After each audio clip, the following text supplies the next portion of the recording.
నమస్కారం అండి అందరికీ. అందరు ఎలా ఉన్నారు? చాలా బాగున్నారని అనుకుంటున్నాను. నేను కూడా చాలా బాగున్నానండి. Welcome to our channel. ఈరోజు మళ్ళీ ఒక కొత్త వీడియోతో మీ ముందుకు వచ్చానండి. అదేంటో కాదండి, మన స్కిన్కి ఎంతో మేలు చేసే క్లెన్జింగ్ మాయిశ్చరైజర్ లెక్క స్కిన్ బ్రైటనింగ్కి ఉపయోగపడే సున్నిపిండి అండి. మన పూర్వీకులు ఎలా ఇంట్లోనే ఉన్న వాటితోనే ఎలా చేసుకున్నారనేది నేను ఇక్కడ చూపిస్తున్నానండి. మనం బయట కొనుక్కొని కెమికల్స్ వాడుకునే బదులు మన ఇంట్లో ఉండే కిచెన్లోనే దొరికే వాటితోని ఎలా చేసుకోవాలో ఈరోజు చూపించానండి. ఒకసారి చూడండి. పసుపు అండి. ఫస్ట్ కావాల్సిన పదార్థాలు పసుపు. ఇక్కడ పసుపు కొమ్ములు వాడుకోవచ్చు, కానీ నేను రీసెంట్గానే పసుపు కొమ్ములు తీసుకొని పసుపు ఆడించి పెట్టుకున్నాను, అందుకే నేను ఇక్కడ పౌడర్ తీసుకున్నాను. తర్వాత శనగపప్పు అండి. శనగపప్పు అనేది శనగపిండి మన స్కిన్కి ఎంతో మేలు చేస్తుంది, మీకు ఆల్రెడీ తెలుసు. తర్వాత రైస్ అండి. రైస్ కూడా తీసుకోండి, కాకపోతే రేషన్ రైస్ తీసుకోకండి, ఇంట్లో ఉన్న వాటి రైస్తోనే చేసేయండి. తర్వాత పెసర్లు లేకపోతే పెసరపప్పు వాడుకోండి, చిన్నగా ఉంటుంది కదా ఎల్లో కలర్ పెసరపప్పు, అది తీసుకోవచ్చు. తర్వాత మైసూర్ పప్పు అండి, ఆర్ లేకపోతే ఎర్రపప్పు అండి, ఎర్రపప్పు కొంచెం తీసుకోండి. తర్వాత గులాబీ రేకులు అండి. ఇక్కడ గులాబీ రేకులు ఎందుకు వాడానంటే వాటి స్మెల్లే ఎంత బాగుంటుందండి, అవి కూడా స్కిన్కి చాలా మంచిది, అందుకే నేను తీసుకున్నానండి. తర్వాత వేపాకులు తీసుకున్నానండి.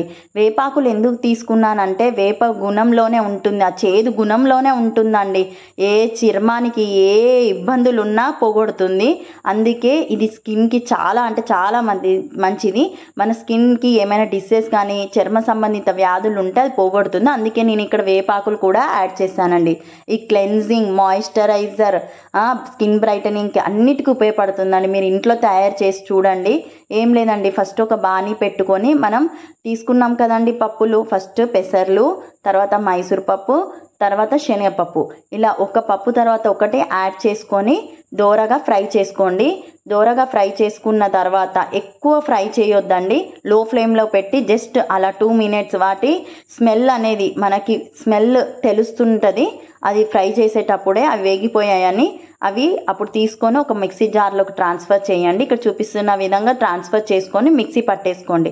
ఇప్పుడు మనం రోజ్ పెటల్స్ ఉన్నాయి కదండి, అవి కూడా ఒకసారి మళ్ళీ వేసుకొని బాణీలోకి వేసుకొని జస్ట్ అలా ఫ్రై చేసుకోండి.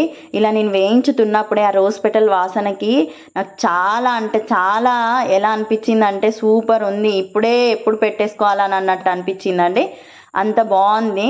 మీరు కూడా ఒకసారి ట్రై చేయండి, డెఫినెట్గా మీకు కూడా నచ్చుతుంది. తర్వాత ఇక్కడ వేపాకులు తీసుకున్నాం కదండి, వేపాకులు నేను పచ్చివే తీసుకున్నాను, మీరు ఎండలో పెట్టేసుకొని తీసుకోండి, అప్పుడు మిక్సీ పట్టుకోవడానికి వీలుగా ఉంటుంది. సో నాకు టైం లేక వీడియో కోసం నేను ఇక్కడ కొంచెం అలా ఫ్రై చేశానండి.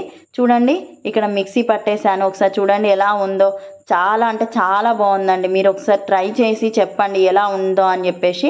ఇప్పుడు ఇలా తీసుకున్నాం కదండి, తర్వాత పసుపు యాడ్ చేయాలి. ఇప్పుడు మీరు పసుపు కొమ్ములు తీసుకుంటే ఒకసారి దంచి మిక్సీ పట్టుకోండి, ఎందుకంటే పసుపు కొమ్ములు డైరెక్ట్ అదేంటిది మిక్సీ కావు కదండి, అందుకే ఒకసారి రోట్లో దంచుకొని మిక్సీ పట్టేసుకొని ఇందులో మిక్స్ చేసుకోండి. ఎంత బాగుందండి, చాలా అంటే చాలా బాగుంది. మనం బయట కొనుక్కున్న వాటికంటే మనం ఇంట్లో చేసుకున్న వాటితోనే ఎంత బాగుందంటే అంత బాగుంది. ఒకసారి జల్లెడ పట్టేసుకోండి, ఎందుకంటే అది కొంచెం బరకగా ఉంటే స్కిన్కి మంచిగా అనిపించదు కదా, అందుకే ఒకసారి జల్లెడ పట్టేసుకొని ఎయిర్ టైట్ బాక్స్లో కూల్ ప్లేస్లో స్టోర్ చేసుకోండి. మీకు కావాల్సి వస్తే పచ్చకర్పూరం కూడా యాడ్ చేసుకోవచ్చు, దాని స్మెల్ కూడా చాలా అంటే చాలా బాగుంటుంది. డెఫినెట్గా ఇంట్లో ట్రై చేసి చెప్పండి. నేను కూడా మా పాపకు వాడుతున్నానండి, చాలా అంటే చాలా బాగా పనిచేస్తుంది, స్మూత్గా అవుతుంది స్కిన్, పింపుల్స్ కూడా రాకుండా చూస్తుందండి. మీరు డెఫినెట్గా ఇంట్లో ట్రై చేయండి, లైక్ చేయండి.